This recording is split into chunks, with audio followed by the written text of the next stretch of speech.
Hi guys, today I want to talk with you not a new information, but I think for some peoples it's a new information.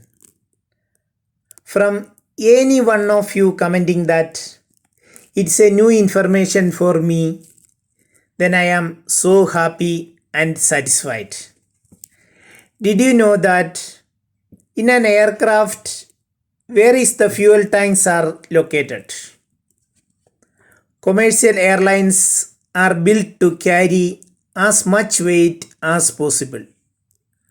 The weight includes passengers, luggage, and cargo.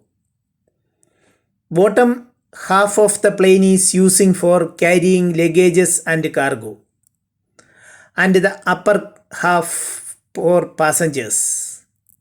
For long destination flights, it needs a lot of fuel carry inside.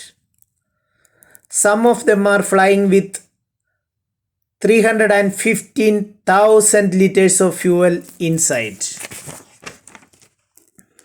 It is the 1/3 weight of its total weight. Boeing 747 uses approximately 4 liters of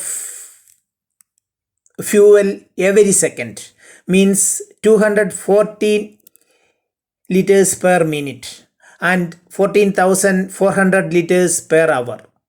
For a 13 hours flight, it might burn around 187,000 liters of fuel. But have you ever thought where it is stored? So huge quantity of fuel.